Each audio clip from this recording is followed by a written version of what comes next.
Okay, welcome everyone. My name is Dan Connolly. I'm an Associate Director of Undergraduate Admission here at Suffolk University. First, I want to say congratulations for your acceptance to Suffolk University. We're really excited to see the class of 2018 start in the fall. We've got a number of things we're going to talk about today for the next hour. It's going to vary from everything to what's next to a little bit more about Suffolk, what you can expect when you arrive at the university for orientation, as well as many other topics. One thing I'll say is please let me know if you have questions along the way. I've got a chat browser that I'm going to be looking at the whole time. And if you have questions, I'll read those aloud and hopefully we'll get everything answered, like I said, within the next 60 minutes or so. So just to emphasize, congratulations again for being admitted to Suffolk. We had approximately 10,000 applications, of which about 1,200 freshmen will enroll starting in the fall. So we're really excited for this year's class. We have a lot of talented people that we saw when we were reviewing applications. Myself, I read for the state of New Hampshire, state of Maine. I also do a lot of international travel in Europe, and we see students from literally all corners of the earth, from Europe, Asia, Africa. I don't think we had any from Australia this year, but certainly throughout Central America, South America, and of course, United States. There's 40 countries that are represented, and it's over 100 countries represented on campus. So certainly a diverse class, diverse school, and hopefully that's something you're interested in when you're looking at colleges, universities, is the makeup of the student body. And certainly Suffolk has quite a diverse crowd. Hopefully you all have at least been to Boston. If not, we certainly recommend coming to campus. If you can make it for one of the orientation dates that are in June, if you could go to suffolk.edu/admitted, you've got the complete list of orientation dates available. If you're not able to make those June dates, although it's strongly encouraged to come to one of the June programs, there are orientation offerings at the end of August, and those dates are also available at the suffolk.edu/admitted website. Orientation is going to cover a lot of ground. It's going to allow you to speak with an advisor. You're going to be able to meet fellow students. You're going to be able to see the campus, be able to stay in a residence hall. There's so much to offer there. So definitely recommended, and we certainly encourage you to register as soon as possible. In order to register for orientation, though, you must deposit, and that's another thing we're definitely recommending you to do as soon as possible, is to deposit before May 1. In previous years, we've been able to accommodate all students that have submitted a deposit by May 1 in terms of our residence hall space. Technically, it is on a first-come, first-served basis, but as I mentioned, over the last 2 years since we've built our new residence hall space, we've been able to accommodate anyone who's wanted housing. But every year is different, and if we have a record number of students who want housing this year, we're going to try our best to accommodate everyone. But if students get in after May 1 and we've already fulfilled our residence hall space, there may be an issue of being placed on a housing waiting list. So in order to avoid that, highly recommend depositing as soon as you can. If not this week, then next week for sure. It is refundable up until May 1, as long as it's in writing by that date. And May 1 is, of course, a week from tomorrow, so that's coming up pretty quick. So when you deposit, you're eligible to register for orientation through the My Suffolk portal. If you haven't been to the My Suffolk portal yet, you need to do it. My Suffolk has been the established place where you can check your application status. Of course, that's where the decision letter is located. And that's also going to be where you register for orientation. Ultimately, that'll be where your bill will be posted as well, which you'll have to obviously sit down with your family to go over. So that's something we would definitely recommend getting familiar with, and also to check out along the way, because there'll be lots of different pieces of the puzzle that will be coming through that portal. Residence Life also, when you fill out your on-campus housing preference form, which is going to ask you questions about your habits, whether it's staying up late, if it's studying early in the morning, or if it's the type of music you listen to. They ask you all types of questions to try to match you up with a roommate when you start in the fall. And they try to do their best with that. There's a number of questions, like I mentioned, but that's also going to be through your My Suffolk portal. And that information will start coming through over the next couple of months. So by depositing, they'll allow you the access to the orientation tab, which will allow you to, of course, register for classes come the end of May. So a lot of advantages by getting a deposit now. When you are registering for classes and something new to this year, typically that's done in orientation. This year, however, we're able to offer incoming students the ability to register for classes, as I mentioned, at the end of May, early June. And you'll be getting information about that as we go forward. And that's something that you'll want to do as soon as possible, and that's going to allow you access to courses. At orientation, you'll sit down with your advisor and go over the courses that you're desiring to enroll in, and then they'll discuss whether or not that's the best option for you or if it's something else is in your best interest. But certainly it's going to allow for an easier navigation once you come to orientation, already having an idea what classes you're going to select. So we will work with you along the way, as well as for the math placement exam, which you'll take at some point before orientation too. And you also register for a freshman seminar, which there are several options for as well. So certainly it's an exciting time. There'll be a lot to cover over the next several weeks. But at this point, we're here to answer any questions you might have before you get to the stage of choosing Suffolk. And we actually have a question right now, and it is, I stopped by Suffolk to submit a deposit a couple days ago, but I still haven't seen the orientation tab on the My Suffolk portal. It's actually done every week, once a week, the update. So if you've deposited a couple of days ago, that should be reflected beginning of next week. You should have the access to the orientation portal. So if you don't, give us a call at the admission office or send us an email at admission@suffolk.edu. But like I said, it's refreshed once a week, and so you'll have access to that tab by Monday or Tuesday. Good question, though. Other parts that I would like to discuss about Suffolk. Obviously, you're in a position where you know you've been admitted, you know this could be the school you enroll, but maybe you're down to a couple of other schools. If you haven't been to campus, I think that's going to be a big deciding factor for you when choosing a school. Suffolk is located in downtown Boston, and maybe you've been to Boston before, you're familiar with the city, but if you haven't done an actual campus tour, something to realize about our university is that we are located right around the State House for the state of Massachusetts, right next to City Hall Plaza, where Boston City Hall is located.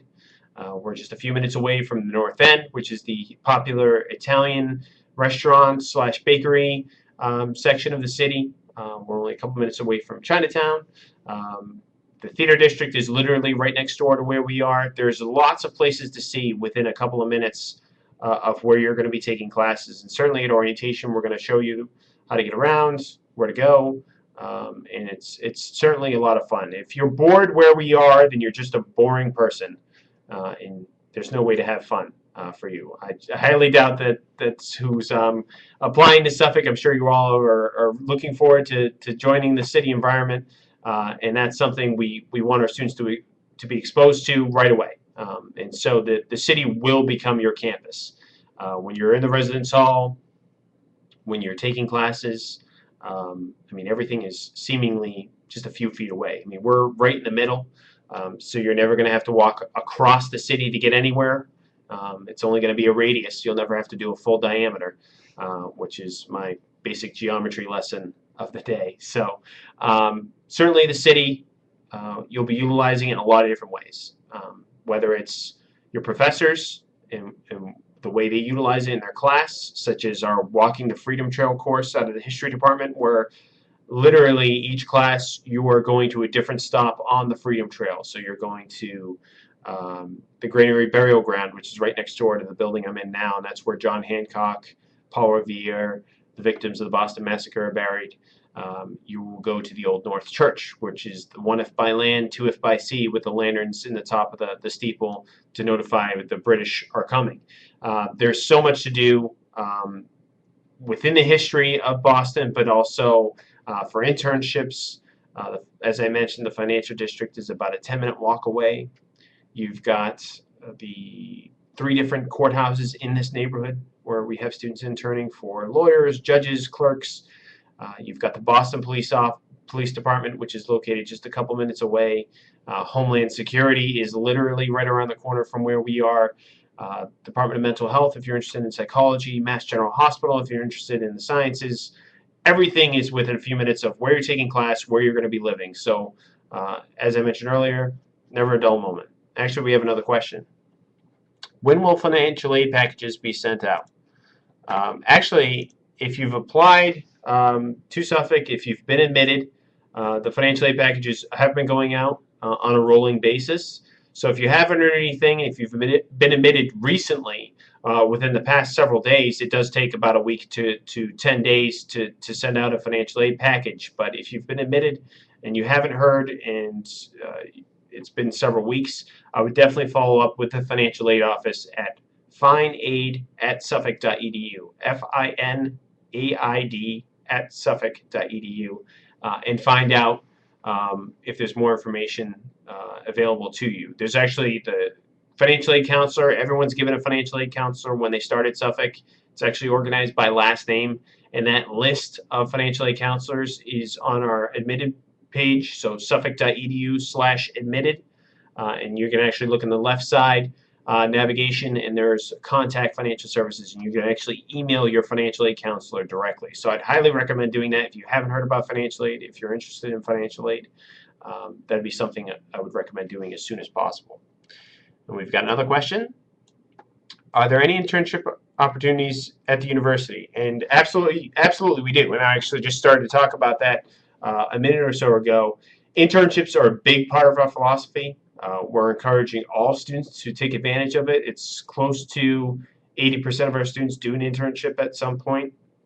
And that's something, if you want to do it, you'll be able to do at Suffolk. It's built into the curriculum so that you have the opportunity to do an internship, to go abroad, any of those pieces. So you'll be able to do it, be able to graduate in 4 years, and be able to figure out what you want to do and what you don't want to do, which is just as important. Some of the different sites where students have done internships, as I mentioned, the State House. So if you're interested in government, we've got many students that have done that for state representatives, state senators, the governor's office. You've got them working for Homeland Security. We've had students do internships here in Boston as well as down in Washington, D.C. As I mentioned, there's courthouses, there are law firms, there are interior design firms, there are graphic design firms. You've got State Street Corporation, Goldman Sachs, Fidelity Investments. If you're interested in business, that's about a 10-minute walk from here at those companies. Cambridge has Google and a number of other tech companies where we've had students do internships. So absolutely, that's something if you're interested in and you want to do at some point during your 4 years at Suffolk, you will do it, and you'll be able to do it within the amount of time that you plan. So you're not going to have to do an additional semester. You'll be able to do it during your time here at Suffolk. A lot of students will do it back home during the summer. There's ways to get credit for that. But if not, to line up an internship is going to be to your advantage anyway. So a lot of students will do internships for non-credit, but it allows them that experience to build a resume, to build exposure within their career interests, to figure out, once again, if they want to do that or if they want to pursue something else. So you'll see a lot of students, they'll do a couple different part-time internships, say 8 to 10 hours a week, and that'll be in place of a class. So instead of 5 classes in a semester, they'll take 4 classes and the internship.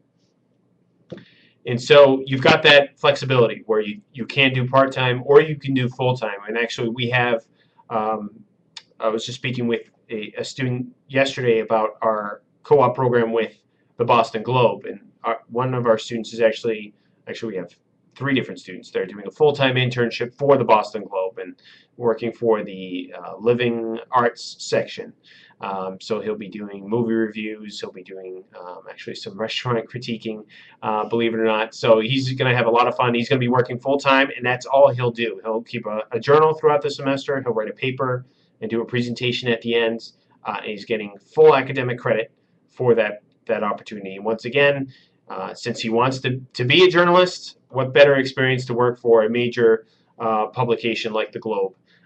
And certainly that's going to be providing those connections and that networking opportunity while he gets to do what he wants to do. And he's only a sophomore. So lots of different experiences like that. We have our own television studio here at Suffolk. We actually have a joint partnership with New England Cable News, which broadcasts throughout New England, so several million people. And we have our own morning segment on New England Cable News on Tuesdays and Thursdays during their morning show, and it's called Suffolk in the City. And so it's student reported, student edited, student directed, and you get to be on air as a Suffolk student, but as a reporter for this network. So once again, professional experience, being able to figure out if it's something you want to pursue after graduation, and the convenience of it being right here in the city. I really can't say enough about that. The location of where we are, you're going to find your class might end at 1 o'clock, your internship starts at 1:30, and all you'll have to do is just walk right over there. There's no worry about how to get there, or I'm not sure if I have enough time. You can fit it into the middle of your day. So yes, absolutely, internships, big part of our philosophy. Also, the opportunity to be able to study abroad is built into the curriculum as well. We are a global university. We have our own campus in Madrid, Spain. We have students that will do up to 2 years in Madrid. They can start as early as freshman year. Most who do that program go for a semester or a year, but it allows any major to be able to study overseas. And so Madrid, Spain is a beautiful city, much larger than Boston, so it gives you, once again, a different sort of vantage point from a bigger city, on top of the fact that you're in a completely different culture. So very popular option. A lot of students will take advantage of that. We have 5,000 undergraduates here at the Boston campus. There's about 250 students at the Madrid campus. So certainly it's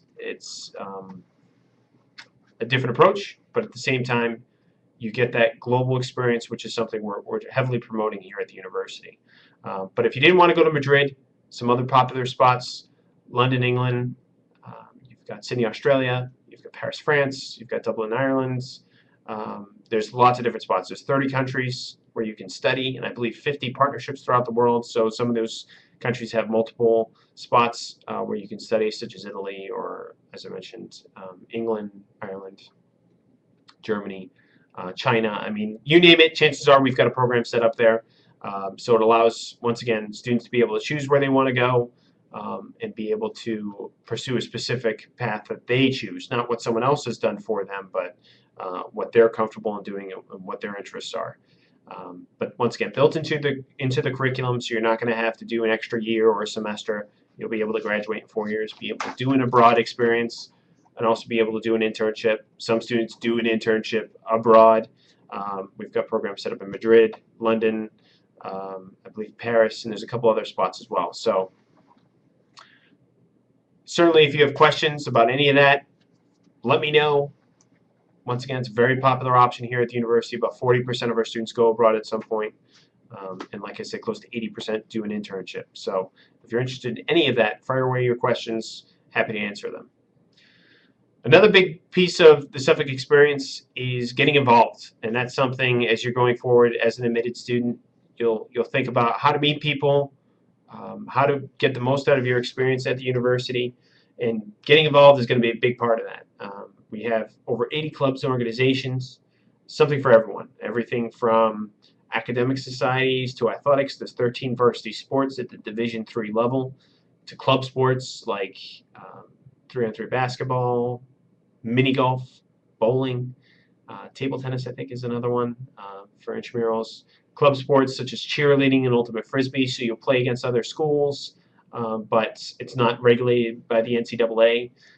So you've got that option to still be competitive, still play against rivals, quote unquote, but you're not going to be at that pace where you're going to be committed to a varsity program of a certain number of hours a week for a certain period of time. Theater, another big piece of the Suffolk environment. We've got 3 different theater spaces. You don't have to be a theater major or minor in order to participate.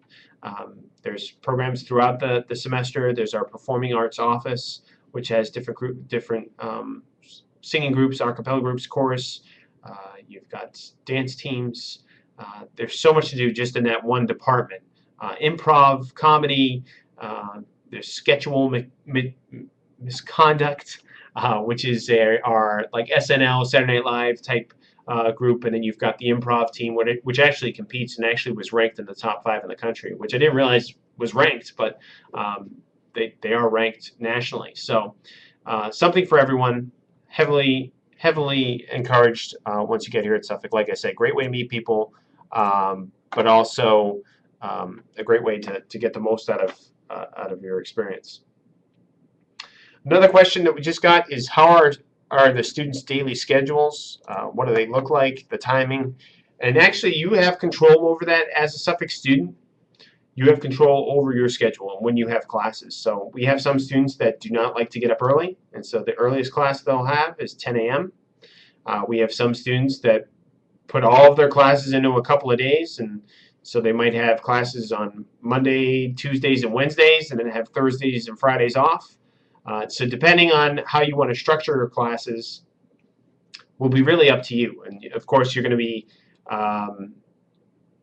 limited by the types of courses you want to take and what specific courses is offered. So maybe the course you really want to take is on Fridays at 1 p.m. Of course, you would take that course then. But I mean, you do have the option from semester to semester to figure out what best fits what you want to do. So like I said, I mean, if you talk to a current student, which once again we highly encourage you to do, those current students will have all forms of schedules, from multiple days off in a week to just Fridays off to all afternoon classes. You really do have a lot of flexibility when it comes to course selection. So depending on the level of involvement you want to do, so we've got some students that are heavily involved in student government, heavily involved in community service, heavily involved in sports, and so they'll balance out their academic schedule with those outside schedules of the different clubs and organizations they're a part of. And once again, that's a big part of what you'll do at Suffolk. Being an urban school, you don't have a gated-in community here. I mean, the city once again is your campus, so you really have to look at what's available here and plug right in. I mean, certainly, I'd say active would be a word I'd use to describe our student body. And with program council and what they'll organize. Just to back up a little bit, program council is actually a group of students, and they decide what the fun will be on campus. And so if you want to be part of that group and determine what comedian comes to campus, where the spring ball will be, the dance in the spring, which actually this year was at the New England Aquarium. We rented out the aquarium, actually shut it down, so it was just for Suffolk students. And there was actually dancing that was happening right on the water. There's actually a large deck right by the aquarium where students were able to dance, and plus they got to see the animals. And from what I hear was a lot of fun. But you can be part of that committee in planning all of those events, and they actually have a substantial budget. Student government actually has control over close to a $500,000 budget per year. So they decide how to distribute that money amongst the club's organizations, and like I said, what events are happening. So once again, being an urban campus, there's plenty to do in the city, but there's plenty to do on campus, and certainly you shouldn't have a shortage of things to do on the weekend. One question we'll get is it a commuter school? Or do students go home on the weekends? And the answer is I don't think you will find a lot of students going home on the weekends. I mean, everything you want to do is right here in the city, whether it's something happening right here in our theater, or if it's in the gymnasium, or if it's a sponsored event at a Red Sox game, Boston Red Sox or Boston Bruins or Boston Celtics. There's always something to be a part of. And even though we've got about 80% of freshmen that will live on campus, you'll see students meeting not just in the residence halls, but through these clubs and organizations. So certainly something we're recommending you do once you arrive here at Suffolk. At orientation, there's actually an activities fair. You'll get to meet the different clubs and organizations. You can sign up for their newsletters and get involved right away. So really, there's no excuse to not be involved here at Suffolk. It's something you'll definitely do. Once again, any questions you might have, please fire away. I'm here till 6 o'clock, but I'll continue to talk about the different important aspects of the Suffolk education throughout. But if you have questions, I'll stop. We'll answer the question, and we'll go from there. So when it comes to majors, a large percentage of our students actually come in undecided. About 30% come in completely undecided. So you've got a lot of choice in terms of program, whether it's business, if it's liberal arts, such as sociology, psychology, government, communication, or if it's art and design, interior design, graphic design, illustration, fine arts. You've got choice, and you don't have to be cornered into one particular program. You do have the opportunity to explore. And so once again, we're encouraging you with our curriculum to experiment in different programs and to figure out what best fits you, especially if you're undecided. But we do have, of the students who come and declared, over half change their minds at some point during their 4 years. So maybe in the back of your mind, you're thinking maybe a double major, maybe you're thinking about a minor, but that could turn into your major. And the other program that you're considering right now could turn into your minor. So the idea is to get you that exposure, to help figure out what you want to do, what you don't want to do, what you like, what you don't like. You're not waiting around until junior, senior year to start taking advanced level courses. You could start doing that in your first year, sophomore year, and get that experience to figure out, do I want to continue this? Or maybe I want to try something new. So that's a big part of what we're trying to promote. Once again, with that advising, it's a 13-to-1 faculty-student ratio. You'll be able to go up to your professors after class. You'll be able to raise your hand in class and be able to get to know your faculty, and they'll be able to get to know you. And oftentimes you'll have professors approach students in their class and say, hey, you're doing really well in my class. Have you ever thought about this as a major? Whether it's a philosophy or if it's a communication. It really comes down to what you want to do with your time here. And Suffolk has tremendous resources, similar to a larger university, but you've got that small intimate setting in the classroom of about 20 students in a class where you can develop not just a relationship with your professor, but a mentorship where they're able to work with you, finding internships, finding different research opportunities. So I was actually speaking with a student the other day who's a biochemistry major here, and she's going to be working full-time over the summer with one of our faculty members doing basically graduate level research with one of our faculty members who received the National Science Foundation grant, which was well over $1 million, and doing bacterial research where they're actually going to be working on bacteria that are resistant to antibiotics.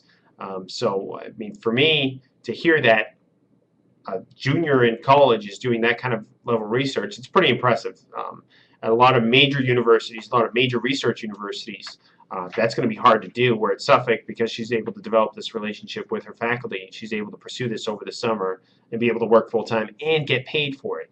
And she's thinking about going on to med school after graduation. Obviously, that's going to be great for her resume, but also great to figure out, is this something she wants to do? So certainly you'll find countless opportunities like that here at the university, and it really comes down to you taking advantage of what's offered here, which certainly will be easy to do. You just got to, step up and, reach out. So if you're in the habit of participating in class, getting to know your professor, you're going to find you'll have ample opportunity here to take advantages of situations like that. When it comes to AP and IB credit, that's something that I think some students will take for granted. Here at Suffolk, if you do take an IB exam, if you do an IB diploma, if you do take an AP exam, you want to submit those results to us so we can possibly give you credit for those courses. Generally, it's 4 and above. We'll give credit for the AP, and that sometimes can be 3 and above. There's actually a chart on off the undergraduate admission website called Advanced Standing, and you can go to suffolk.edu/advanced standing. You've got the complete list of AP courses and what we give credit for here at Suffolk. Just a quick anecdote. The other day I saw that a student had, I think close to 45, I think it was 45 credits just based off of AP work, which is more than his first year was done, just based off of what he did on the AP. And the same with the IB. If you graduate with an IB diploma with 28 points or higher, you're actually able to come in as a sophomore. So your second year, you'd have second year standing, which is fantastic because you can start taking advanced level courses right away. You could start mixing and matching your courses here at Suffolk, possibly to do a double major, double minor, whatever it might be.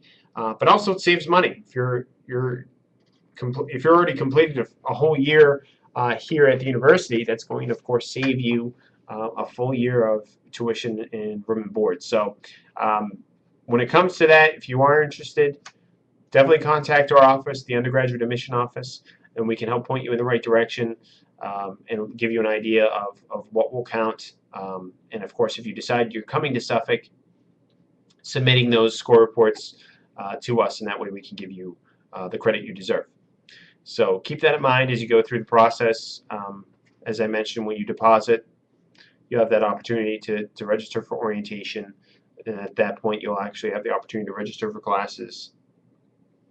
And you'll also be able to, like I said, once you submit AP results to us, be able to figure out what's going to count towards what, which is really convenient.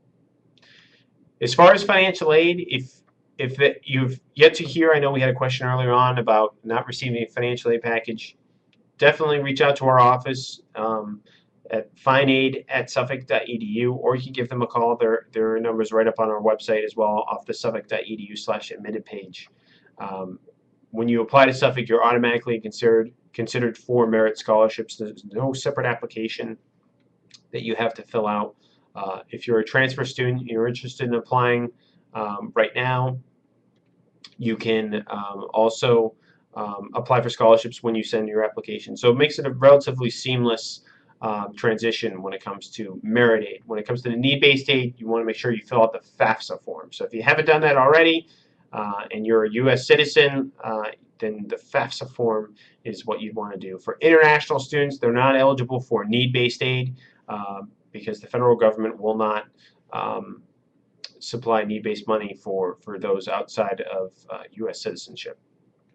When it comes to opportunities to work on campus, if you're offered a work-study award through your financial aid award, there are many different sites here at the university where you can work, whether it's for an academic department, whether it's for the event planning office, public relations office, if it's for our office here in undergraduate admission, there are many different opportunities where you can earn money while attending school. And actually, a version of student employment here at the university, which is pretty unique to Suffolk, is our Trustee Scholar Program. And there's multiple offices on campus that have trustee scholars. Our office, we have the Trustee Ambassador Program. Those are the students that give tours, present information sessions. And you're actually paid over the course of a year about $2,400, and you're able to receive a grant towards your tuition of up to $1,800. You'd have to be a Suffolk student in order to apply for that. So once you enroll here at Suffolk, you do have the eligibility to apply for one of these positions starting at the end of your first semester freshman year. But certainly that's a great way to lower cost, but also be able to put funds in your pockets while you're here in the city. You can go to a restaurant, you can go wherever you want, books maybe for the next semester, however way you want to spend the money. But certainly it's a great program here, and it helps quite a few students here at the university. Actually, we have another question, and it is about what is the most popular major at the university. The most popular single major the most popular department is the communication department. That has several concentrations within that department. So that's broadcast journalism, print journalism, public relations. It's film studies. It is media studies, advertising. So it's a number of different options underneath that department. So that's the most popular. As far as single major, that would be psychology, and that's got several concentrations within that as well. So you've got the opportunity to do forensic psychology, child psychology, abnormal psych. There's lots of different options through that major too. Sociology is very popular. Government is very popular as well. That has international relations, applied legal studies, politics, law, and the courts, political science. Business is 8 majors. That makes up close to 30% of our students, just over 30% of our students.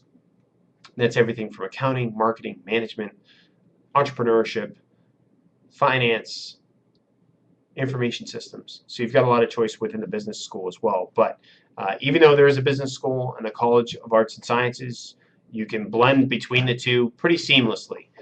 There's no worries, once again, on whether or not you'll be able to graduate in 4 years if you do both programs. We have a lot of students that will do an art and design as a major, so they might do graphic design as their major and then minor in marketing, or you might see a double major in government and business. So a lot of choice there. So certainly, when it comes to majors, there's 60 academic programs, and certainly there's some are more popular than others. But if you ask our faculty within each particular department, they'll all say that every program here is very strong. So choice is the name of the game. As I mentioned, the most popular major for freshmen is undecided. So you don't have to know what you want to do. We can help you figure that out and help you develop the skills and the knowledge that you need in order to be successful within that career or program that you're choosing. I mean, certainly we have a number of students that go on to grad school, and we do have graduate programs here at Suffolk. We also have a PhD program in psychology. We have our own law school. And you do see students go directly on to pursuing those programs here at the university, but you do see some take a break, go out and work for a number of years, and then go back to graduate school or law school later on. But we have students that will go throughout the country to study after graduation in order to pursue an advanced degree. Actually, we have, once again, great advising here, starting right away when you come in as a freshman. As far as finding employment after graduation, our Career Development Center is phenomenal. Once again, you can make an appointment, you can walk in, you don't have to worry about huge lines, and someone will be there to work with you, whether it's critiquing your resume, whether it's a mock interview, whether it's bringing on campus employers looking for interns, looking for graduates. There is actually a career fest in the fall as well as in the spring where we bring all kinds of speakers to campus, CEOs of companies, vice presidents. You've got them coming here, networking with our students, sitting down, going over what it takes to be successful within the career field. It's pretty exciting. And once again, because of our location being in downtown Boston, we will have these people coming in and out, and they'll be giving back to our students through these different forms, whether it's through an internship, whether it's through an informational interview. They're just able to come here and be able to speak to our students, and we'll have panels. Last week we had Elizabeth Warren, who came and spoke to our students about the economic climate and what's happening right now. So you've got all these connections, and you've got this accessibility to the real world right outside your doors when you're taking classes or when you're in your residence hall. And actually, we have another question, and it is about transfer student orientation. The date for that is actually June 26th. There's a specific transfer orientation date. It's one day, and you can come, and once again, you'll meet with your advisor. You'll go over your transfer credits, how that operates, and it's very helpful, very packed schedule for that one day. But that's, once again, June 26th. If you can't make it for that date, there is another transfer orientation at the end of August, but we strongly recommend trying to make it for that June date because you'll find it's much more convenient. You've got it done at the beginning of the summer rather than waiting until the semester starts to actually start getting into the thick of things. So June 27th. We do have another question. What is the graduation requirement? I mean, that's pretty general, but as far as what our students are doing, Every major is a little bit different in terms of what they require. On average, it's 120 credits to graduate through the Sawyer Business School, 126 credits to graduate through the College of Arts and Sciences. But every program is a little bit different in terms of what they're looking for. Some have an internship requirement, some have a study abroad requirement like international relations. So it'll depend from major to major exactly what those requirements are. But certainly it's a 4-year bachelor's program. Although, like I said, if you're coming in with AP or IB credit, it actually could be much less than 4 years. It could be 3 years. So depending on what your status is coming into the university will depend on how long it takes to graduate. Next question is, when do accepted students find out about certificate programs? And actually, with the certificate programs, it's a little bit different. That's done on a case-by-case basis, and there's a specific contact here in the admission office. And you can reach out to admission@suffolk.edu to find out a little bit more. And actually, let me read a little bit further into the question. And as far as the deadline to decide on whether or not to attend Suffolk, if you're a certificate program, that once again is dependent on the actual certificate program you're applying to. So if you have specific questions about that, I would reach out to admission@suffolk.edu, and we'll try to get you the best answer possible, once again, because it's specific to program. So just keep that in mind.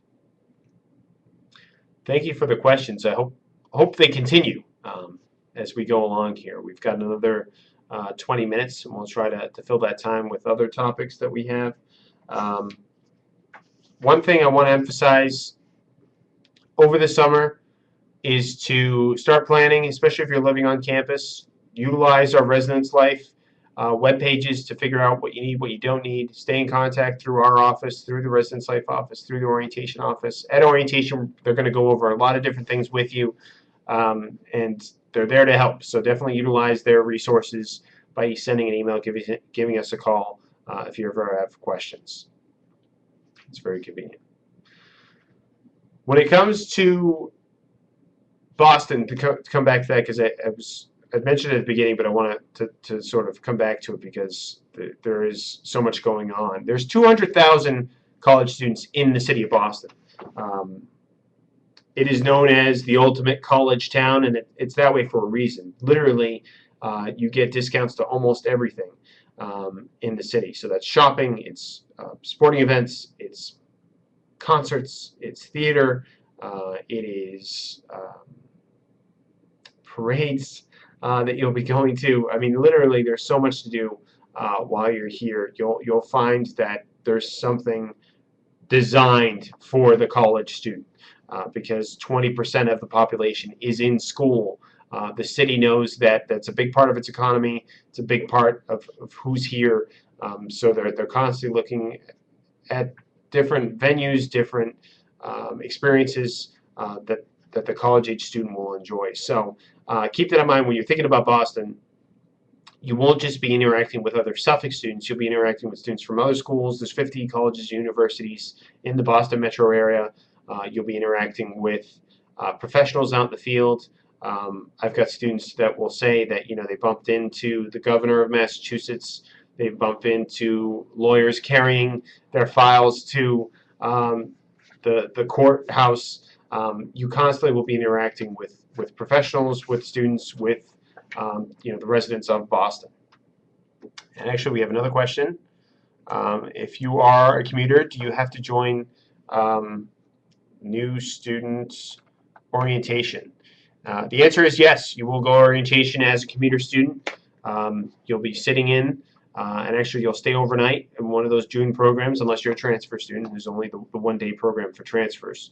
But yes, you'll be required to go to orientation. Like I said, is more that's going to be covered than just the residence life aspect of Suffolk. You're going to go into schedules. You're going to go into more information about clubs and organizations. You're going to be going into how to handle new experiences with students from other cultures, with different faculty interaction that you'll have, the different resources that are available on campus, such as our Center for Learning and Academic Success, which can assist you in writing support or tutoring, math support or tutoring. There's so many different resources here at the university. The orientation does a great job of sort of breaking that down. Next question is actually about the art and design program and where it is located exactly. It's actually located right across the Common, right off the Arlington T stop. From the central part of campus, which is where we are right now at 73 Tremont Street. It is approximately 10 to 15-minute walk away. I mean, depending on how fast you're walking, depending on how determined you are to get there, you just got to cross the Boston Common and then cross basically one street, and you're pretty much there. So for some students, it's a little bit further of a walk, but once you get into the daily routine, you'll find it's not that big of a deal. So even though it is removed from the 3 blocks that we're in right now, basically you're crossing our quad, the Boston Common, in order to get there. So once you get used to getting around it, it really becomes second nature. And those art design students really don't have any issue with that. But good question. We do have a few more minutes. Want to remind you that getting your deposit is very, very important. You want to try to do that as soon as you can. That will lock in your housing space. It'll lock in your enrollment space. And when you do that, it makes you eligible to register for orientation. And it's also going to allow you to register for classes come mid-May, end of May, which is going to be very, very helpful. Orientation, the dates once again are on the suffolk.edu/admitted webpage, and you can sign up for that. There are a number of dates still available, starting in early June right through almost the end of June. So, and that'll be here before we know. We're actually only a week away from May 1st, which is hard to believe. That's a week from tomorrow. And then once May begins, as you all know, you'll start getting into your finals. You'll start getting into your EP exams, and so it's gonna pass by very, very quickly. So by getting your deposit in as soon as possible, we'll start sending you more information about orientation, pre-registration for classes, etc. So, and we have another question. Do continuing education students take courses with undergraduate students? And the answer is yes. I mean, you'll be taking courses in the evening. You'll be taking courses sometimes during the day, depending on your schedule. But yes, you'll be taking courses with traditional undergraduate students as well. We do have a number of students that will do the part-time experience. So they're working full-time, going to school part-time. So you see that pretty common. So yes, you'll be sharing and taking courses with traditional undergraduate students who are here full-time. We have another question. Are there any programs that help students get into the medical field? We have a pre-med, pre-dental, pre-optometry, and pre-veterinary programs, which can assist you in getting into those advanced level med school programs. So absolutely, you'll have the opportunity to work with an advisor who will go over the different internship opportunities, the types of courses you want to take, the types of observational hours that you might need. Yes, there are different contacts in place that will assist you with that process, assist you with the med school application, vet school application, whatever it might be. We also have a pre-law professional program as well, which will assist you with the law school application, internships once again. So yes, there's different contacts here that will help you through that process. So pre-med, pre-veterinary, pre-optometry, pre-dental are all available here at Suffolk. I think sometimes that's overlooked because we have so many programs, but certainly that's a popular option here at the university. Another question is, how can you prepare for the math placement exam? Basically, what we're trying to do with the math placement exam is to measure where you currently are with your understanding of math. So the requirement for admission to Suffolk is Algebra 2. If you've taken through Algebra 2, you shouldn't have an issue with the math placement exam. It's just to figure out whether or not you should be starting in calculus, or if you should be starting in finite math, or if it's pre-calculus, whatever it might be. They want to make sure that you're at the right level so that when you enter your desired program, they're making sure that you're not in over your head when you register for classes. So the math placement exam, no need to prepare for it. It's just to measure where you are currently in your math knowledge. So try not to stress too much about that. Another question is, can certificate programs be done full-time? If you are a graphic design certificate student, that can only be done part-time. The other certificate programs, we'd ask you to reach out to us and to figure out whether or not they're full-time or part-time programs. Traditionally, they are part-time, but we can assist you with that process by emailing our office, by looking at the individual programs. We have another question.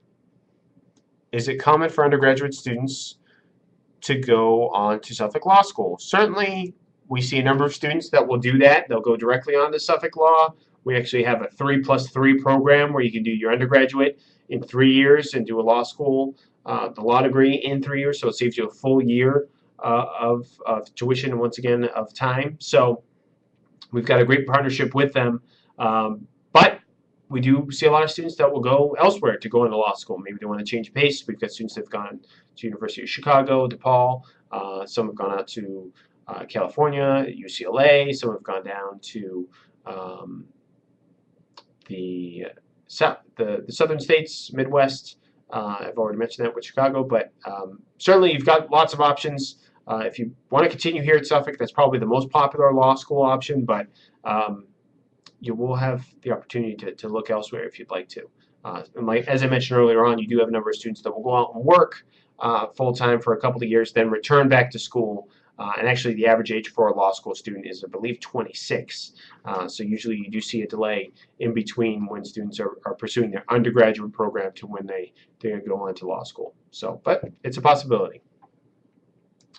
Another question, can you tell us more about your work-study programs? When you are filling out the FAFSA form, that's going to let you know about the eligibility of whether or not you are offered work study at the beginning. As I mentioned earlier on, if you're not offered work study, there are employment programs here on campus where you can work for an office and earn money without that work study award. So, but that wouldn't happen until you arrive on campus. With work study, it can be anywhere from 6 to 10 hours a week. Sometimes it could be more than that, depending on your schedule. And every office needs work-study students. We literally cannot function as a university without our work-study students. So that could be anywhere from working in the library, working for a catering office, working for an undergraduate academic program like the psych department or biochemistry, whatever it might be. But certainly that's something, if you're interested in pursuing, if you haven't been offered that, I would contact Financial Services and see if there's any other opportunity there. If you have been offered it, those positions will start to be posted over the summer. You'll be notified by email once again through the My Suffolk portal, which is where the jobs will be posted, and you'll be doing that over the summer. So keep your eyes peeled for that if you do have the work study award. And we have another question. This is fantastic. Can you talk a little bit more about the 4+1 accounting degree program? I can talk a little bit more about it. As far as specifics, I'd encourage you to contact the department directly to see about the logistics with the specific courses you'll be taking. But what that program is if you earn a certain GPA over your 4 years here at Suffolk, you do have that automatic option to gain admission into the accountancy program. It's a Master's of Accountancy or Master's of Taxation that we offer here, and those are both part of the 4+1. So what that's able to do, it saves you time, obviously, having this direct collaboration, but also it's a guarantee where if you're able to perform at a certain level as an undergrad, you know you'll be able to gain admission into the program. So that is a popular option. You see one of the highest pass rates on the CPA exam coming out of our accounting program, so certainly the preparation is in place. You've got great faculty and great resources right there. We've got internships set up through PricewaterhouseCoopers, to Ernst & Young, to a number of other accounting firms where you can settle in once again to network and to be able to get that experience before you graduate. Another question is, so can students decide if they want to take all classes on the morning or the afternoon, but not in the evening? There are some evening classes that are available that you could sign up for, and certainly you can take advantage of that. You'll have complete control on when you're taking your classes. But yes, so some students, they'll go their whole time here at Suffolk without taking a morning class, anything earlier than 10. And some will go and say they want to get all their classes out of the way in the morning so they can have the whole afternoon to themselves. So depending on what schedule you have, what preference you have, certainly you can sort of create your dream schedule as you go through here. We have another question. What if you don't have work study? What can you get? Well, with work study, if you're not offered that, as I mentioned, there are employment programs on campus that you can work for an office without any need-based uh, income associated with whether or not you'd be eligible for the award. So for us, an example would be our ambassador program, so the students who give tours and information sessions. There's an interview process, an application, and if you are offered a position, you're able to work for the office 10 hours a week. Once again, you get money by check, but then you also have a set amount that goes directly towards your tuition. So there are employment programs more than just our office. There's programs set up through our off-campus housing office, through our orientation office. There's lots of different ways to gain employment here at Suffolk without work study. And that's more that you can find out as you go through your time here at Suffolk. And certainly a question you should bring up at orientation too when you're speaking with different current students. Another question is it possible to get contact information for current students if we have questions about specific programs? Absolutely. You can actually, well, now that finals are next week, I was going to mention that you can shadow a student, and you can do that tomorrow. But then we've got finals starting actually Friday, and they'll go through the end of next week. I don't think shadowing a final would be the best thing, but certainly if you want to get in contact with a current student, we can arrange that if you email admission@suffolk.edu, admission@suffolk.edu, and we can definitely get back to you with current student information so that we can put you in touch with maybe a specific department you were thinking of, or maybe a club or organization. Maybe you're interested in our new sailing club, which we're really excited about. We've got students who are going out in the Charles River, learning how to sail. Just an example of something that's new this year that was started by students. And that's something where if we don't have something, if you want to start it, certainly something you can take advantage of here at Suffolk. The same thing with academic programs. We had 2 students start up our social change minor out of the business school. So those are students who want to make an impact on a philanthropic level, whether it's working with different nonprofit organizations. Actually, one of those students did a study abroad experience in Africa and realized that we should be doing more for the community. We should be doing more for the world, not just pursuing an academic program, but how we can give back. And so that's when that minor started. And once again, that was student initiated and was backed by the faculty because there certainly was interested in that. So if we don't have something, you definitely start it. And hopefully we do have what you want, though, and you can just dive right in. So it's a great opportunity. Once again, if you're looking for any contact information, if you can't find it on our website, email admission@suffolk.edu. And we have 2 more minutes for questions, so I'll stand by. If you have anything else you'd like to learn more about, feel free to send a message to me, and I'll read the question aloud. Once again, just a reminder, May 1st is fast approaching. That's next Thursday. Highly recommend getting your deposit in before that date so that you can lock in your spot and once again start receiving information about orientation and some of the other programs that we'll have going on throughout the summer into the fall. Congratulations once again on your acceptance. We're really looking forward to the class of 2018 to start in the fall. If you would like to join our Facebook group, it's the Class of 2018, Suffolk University Class of 2018 Facebook page. We actually have conversation that's happening every day. We see students making contacts, meeting each other. Great way to sort of get some familiar faces with some names, so that way when you come in for orientation, you can actually make some contacts very, very quickly. Of course, in the age of social media, very easy to do nowadays. You can actually start following us at Apply to Suffolk. That's our Twitter handle for the admission office. But then we also have our main Suffolk University Twitter handle, as well as our main Suffolk University Facebook page, which you can join absolutely. So certainly great resources of information. Great way, once again, to meet people.